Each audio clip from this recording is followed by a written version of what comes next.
video is for the people like me who got up one day, life was going good, plans were in the ready, and you were excited about what was coming up. But in one moment of your day, your life changed.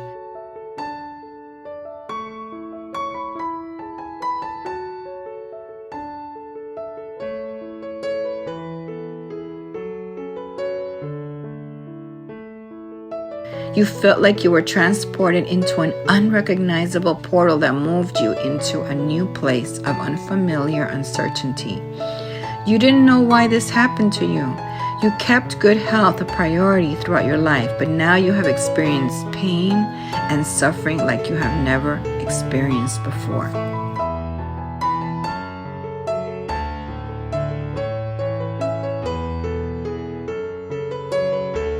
These moments eventually helped you have more compassion for those people that have ailments too. And now you are also involved in the medical industry that is at the forefront of your life. And you notice the industry is also broken. In this video, I am going to be talking about all the things I learned after dealing with a wrist fracture and my surgery afterwards.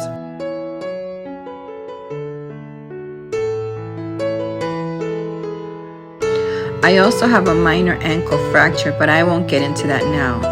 All this on my right side, my predominant side for all I do.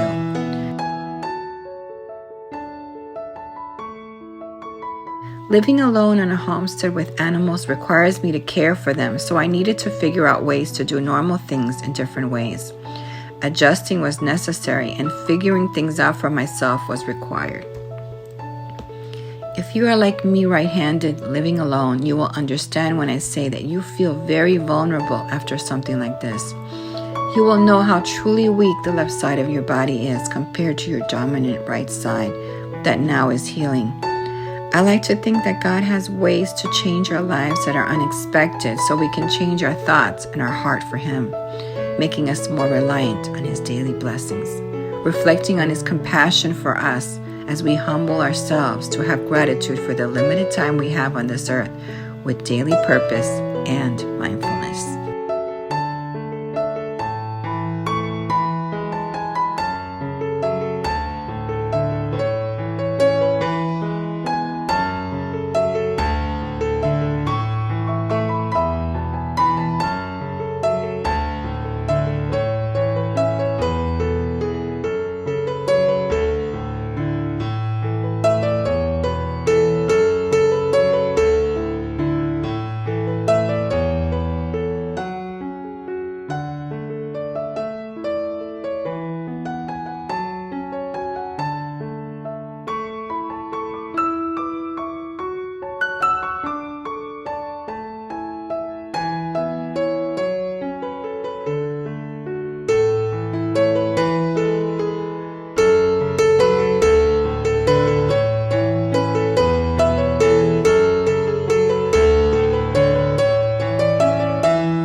So here we are. We're going to talk to you today about the wrist and having a wrist fracture and all of what it happens to you and all the things in case you know somebody who's going through this, they know what to expect. Right now I'm wearing a wristband only because my stitches are here and I don't like to keep them in the open. They are sealing. They're doing very well.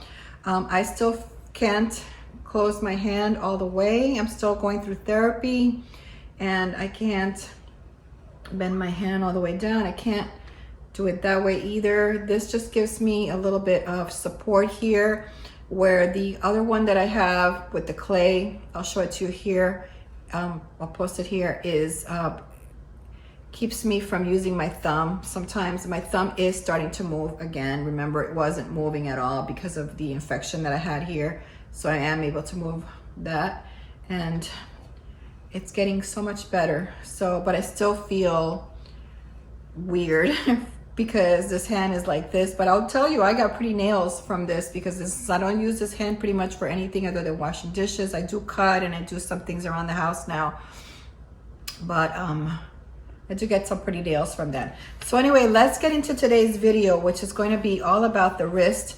If you know somebody that's had a fracture, you may want to send them this video because there's a lot of things that I learned through all of this. So the first thing that I learned was if you have any rings on in your hand at the time that this happened in the hospital, make sure that you tell the hospital to cut the ring off, because they will try to cover it up. Sometimes, like they did with me, they try to cover it up with the cast, and the ring was there. And that was why I had so many problems with my thumb, because I couldn't move it because it got so badly infected. If you're going to be getting surgery, it's usually within 7 days. That's around the time frame that you should have your surgery. Any more than that can cause a lot of problems to you.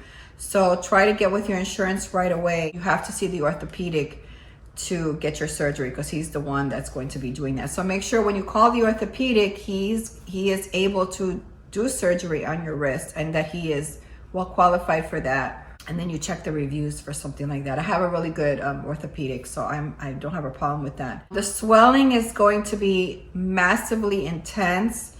It will be really hard to deal with at times. For me, I had the swelling for well over 2 weeks. And like I said, my problem was complicated. And I felt the bones inside my arm. I did have medication that I was taking, but I did not like taking that, but I still had to take it. And when I was done with all of that, I still, to this day, I still have skin. I mean, you don't see it a lot. I notice it, but there's still skin that's kind of sagging because of the swelling was so intense, where this arm doesn't have the sagging, this arm has it, because this was the arm that I had my problem with. Now, I am a right-handed person, so I had a lot of problems with running my life because I am right-handed.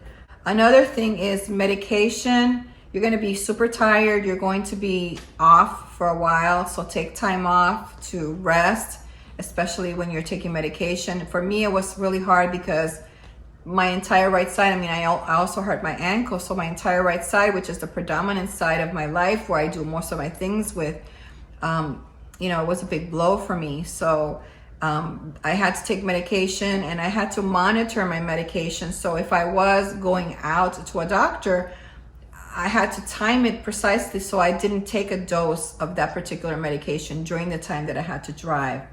But I did take naps during the day. I slept a lot during that month of April. I did a lot of sleeping in the afternoon. I slept at night. And I didn't sleep in my bed. A lot of times I'd just be in the living room watching TV and I'd just fall asleep. And I'd sleep for 2 hours during the day because my body needed it. It went through trauma. This is a traumatic experience for your body. And it's considered trauma, and your body needs to heal from this. And that's why it requires you to rest a lot. You have to slow down. So this is a perfect time, if you're going through this, is to be reading books, binge watching videos, or whatever it is. Sorry about that, major interruption, because a cat wanted some food. So we have to feed the cat all the time. Here for my notes I'm writing, because I will forget this stuff. I mean, there's just so much stuff that you cannot possibly imagine how this changes your life.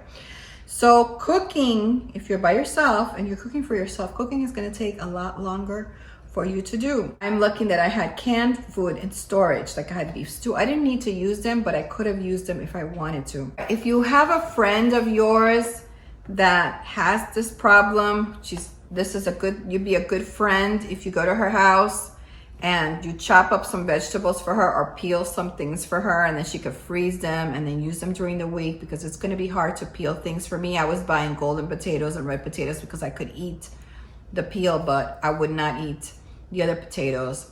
Those are the best ones for me, the yellow ones. So there were things I couldn't buy. I couldn't buy like papayas, and I couldn't buy certain things that I had to peel because I couldn't peel them because obviously I was using my left hand and I couldn't peel.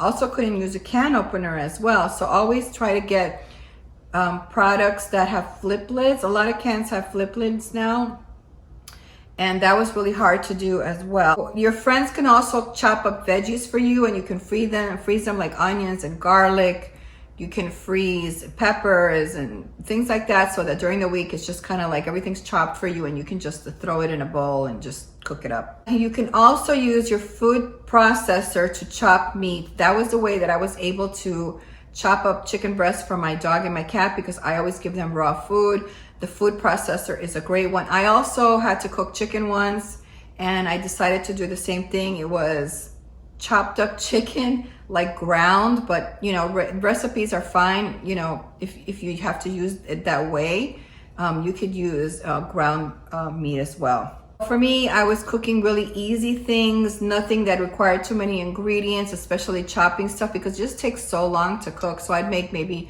a steak or a chicken breast and maybe some white rice or jasmine rice or brown rice, maybe a salad with that or a vegetable. That was the easy stuff that I was eating and cooking for myself at the time.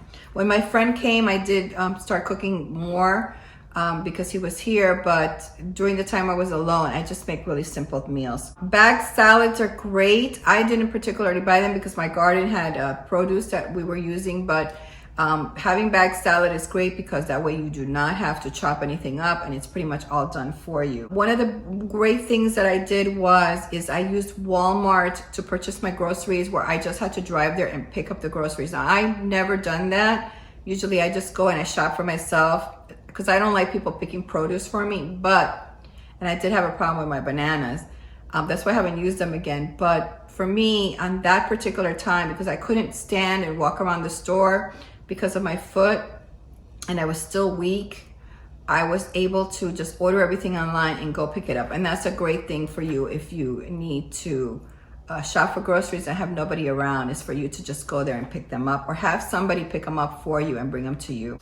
So one of the ways that I was able to pop lids, open cans or open jars, was actually putting the jars between my leg. And I'll show you in this video how I was doing that.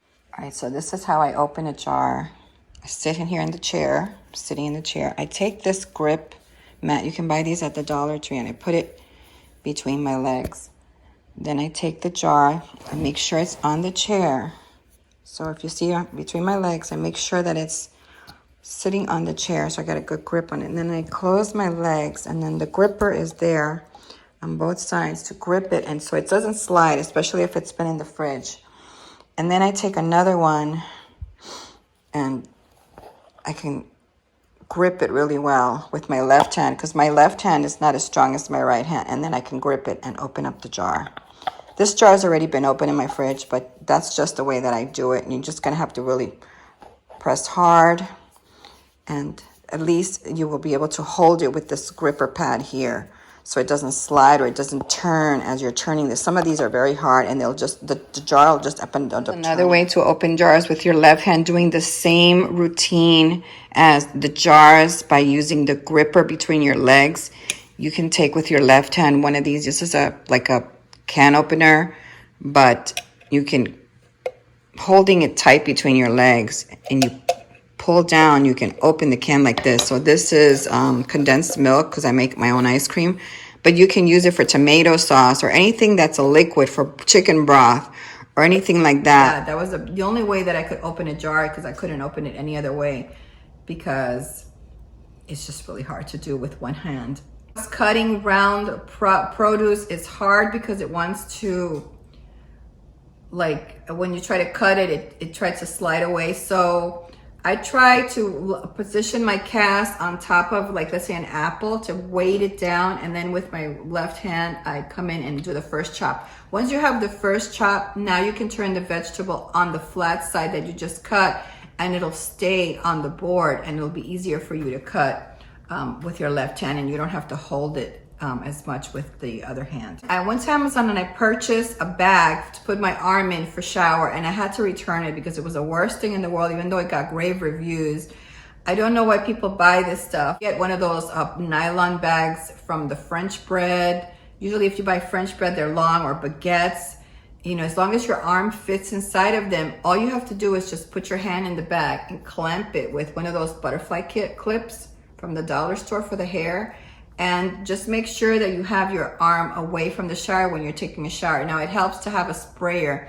And I was really grateful because the tenants that left my rental house, they had left behind a really beautiful shower head with sprayer. And the day before my accident, I had brought that here and replaced it and brought it here, and I put it in my bathroom. I installed it the day before, and if it wasn't for that, it would be really hard for me to take showers. And I also had the shower seat as well, because of my ankle. But I had a shower seat that I used to use for my uncle when he lived here, and he already passed away. But I saved that stool that was for the shower, and I was able to use it, and it's in my shower now, because I still, at times, because my ankle is still not 100% well, I still sit down when I take a shower. So having a seat in the shower, and especially when you have a cast, even though if you don't have a problem with your ankle, but you still have this heavy cast and you're trying to balance yourself so you don't get it wet. So having a seat, you can buy a seat, you can go to the medical supply places, some thrift stores will sell them used. That's a great thing to have, is to be able to sit down when you take a shower with all that weight on. For me, I also put one of my bar stools over by the area where I cut in the kitchen so that I could sit down and chop vegetables. It takes a longer time to do it, and because I also had a bad ankle, I couldn't be on my feet a lot. So I had to sit down to actually cut my vegetables when I was preparing dinner, and that made it so much easier for me. So I just got to a routine where I knew all of the things that I had to have there. Like I had to have a little garbage can to throw in the peels and things like that.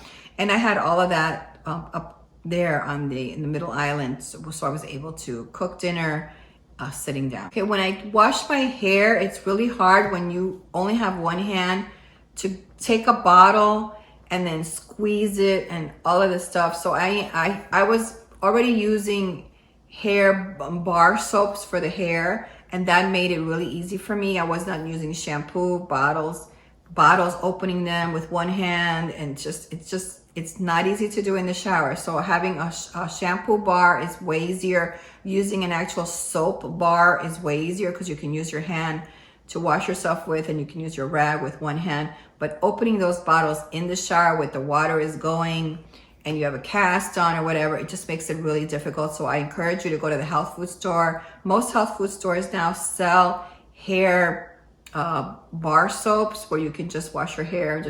You take the bar soap and you just wash your hair with it. The only other time I'd wash my hair is in the very beginning, when I was afraid to go into the shower still, because my ankle was in such bad shape and so much pain.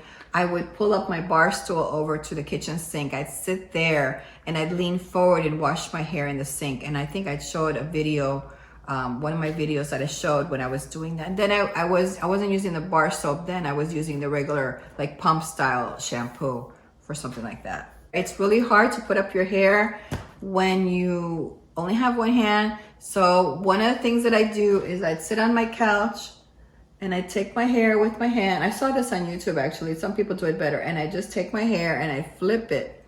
And then what I do is I would lean my hair against the back of the couch, and then I'd bring my clock clip,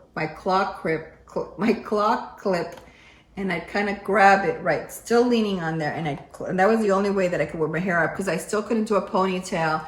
But a lot of times when I'm reading or stuff, I like to keep the hair out of my face. And that was like the only way that I could do that. You can also do it against a wall, but to me, it was harder against a wall. I know some people show you on YouTube how to do that, but for me, it was just way easier to do it on my couch and just do it here. I mean, it wasn't beautiful, it wasn't perfect, but I was here alone in the house and I was able to do that. My friend actually helped me with this, and I had already thought that these were projects that I was gonna do anyway this year, was adding a sprinkler system. Even though I have sprinkler systems that came with this house, a lot of those sprinklers are broken.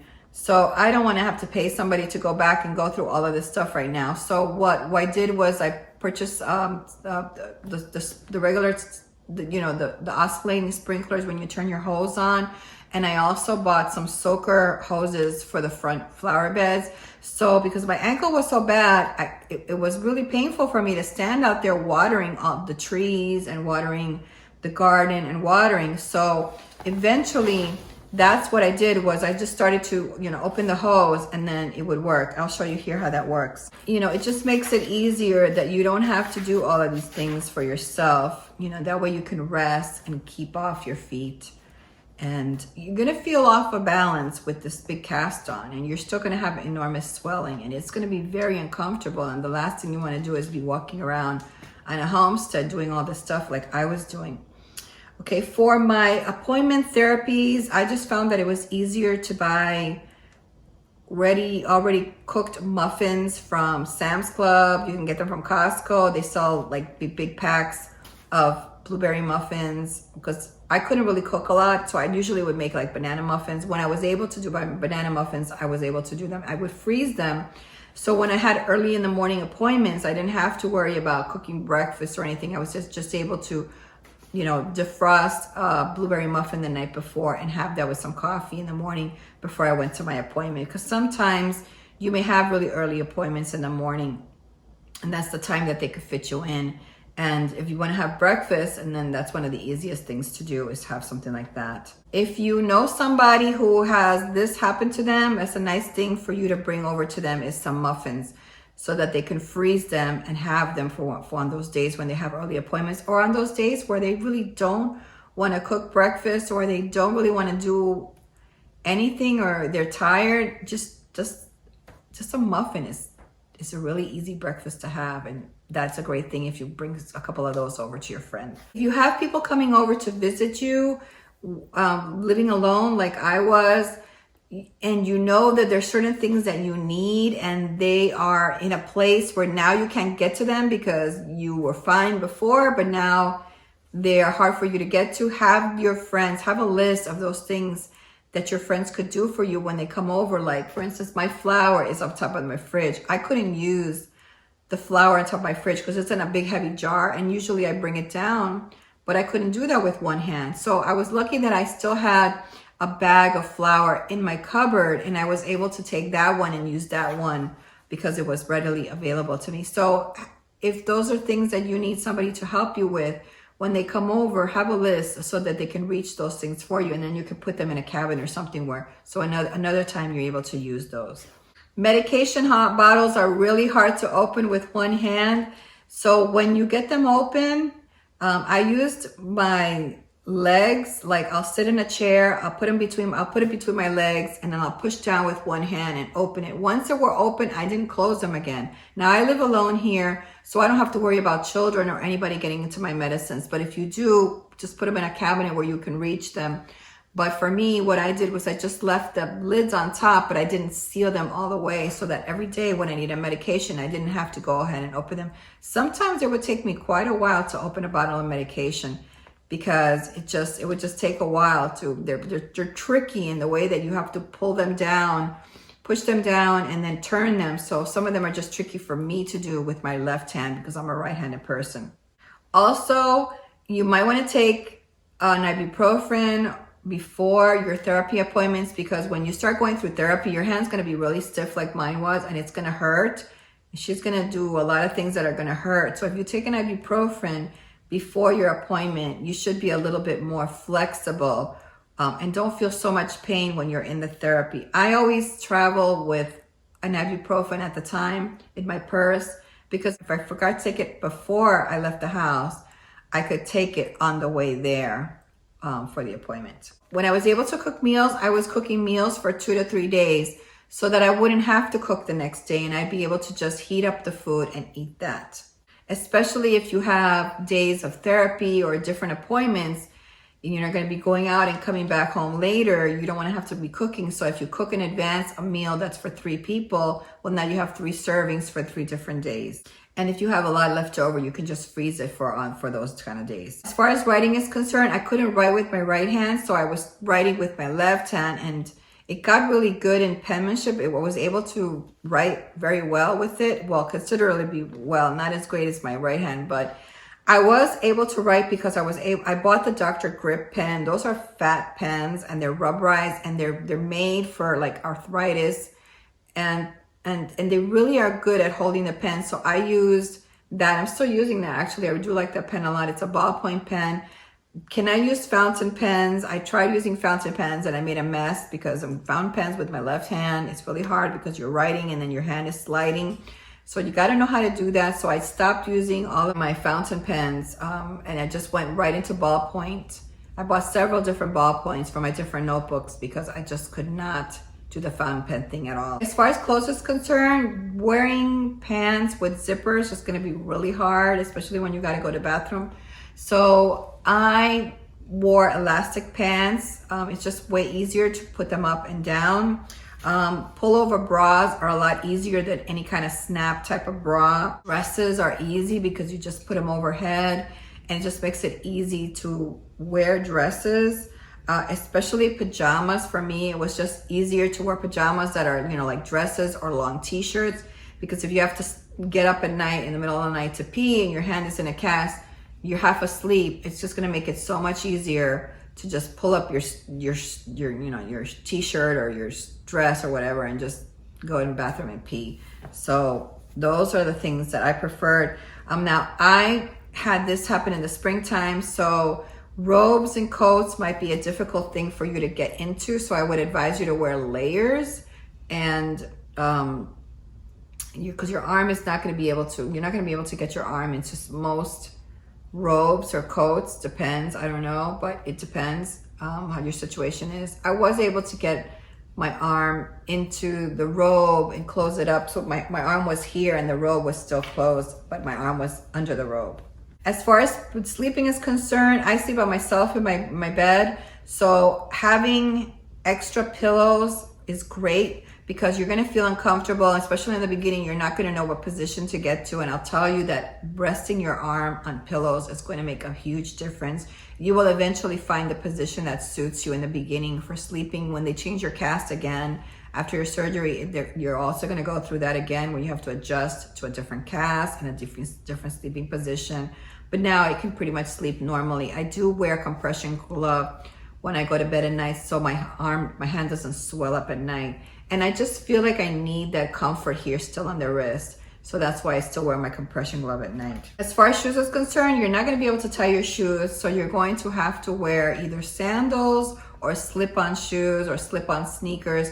That's just going to be the easiest, is to wear slip-on type of shoes. Driving in reverse was really tricky for me. Sometimes I really had a bad moment, because it was just, I couldn't use this and I had to come across. I have a van, so mine is on the steering wheel. It's not like down at the bottom. I can imagine now it must be hard too, but putting, you know, coming over like that and just holding it with your left hand, it's really uncomfortable. It's really scary. Sometimes I couldn't get the car in drive, or I couldn't get the car in reverse. It was really tricky. So be patient with yourself. Eventually you'll get it, but just slow down and do the best that you can. When I was writing with my left hand, I had to sign some checks.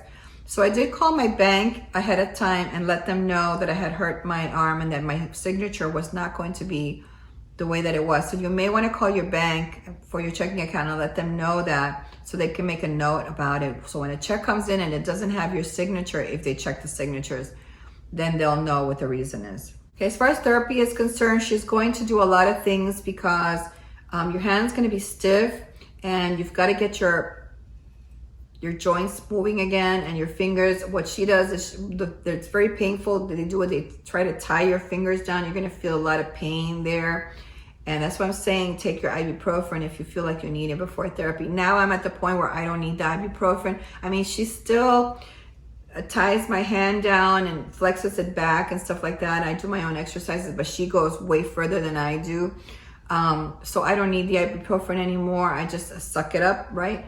But that is going to hurt in the beginning, so you may want to take something for that. That's all of the stuff that I wanted to let you know about today. Thank you for watching. I hope this video was helpful for you, or it was helpful for you if you have a friend that is going through this situation. So now you know what you are able to help them with, come to their house and help them with. And it sure is wonderful when you can come to a person's house and help them and know how to help them. Even if it's for one day, it's going to be a blessing to them, because what they're going through is a lot of stuff. This basically changes your life overnight. And especially if you're a righty and now you are without your right hand, it becomes very difficult. And especially if you do if this person does a lot of things around the house, it's a blessing for them if you come and you alleviate some of the work that's involved in their life. So I thank you so much for watching. I hope you have a lovely day. God bless, and I'll see you next time. Bye-bye.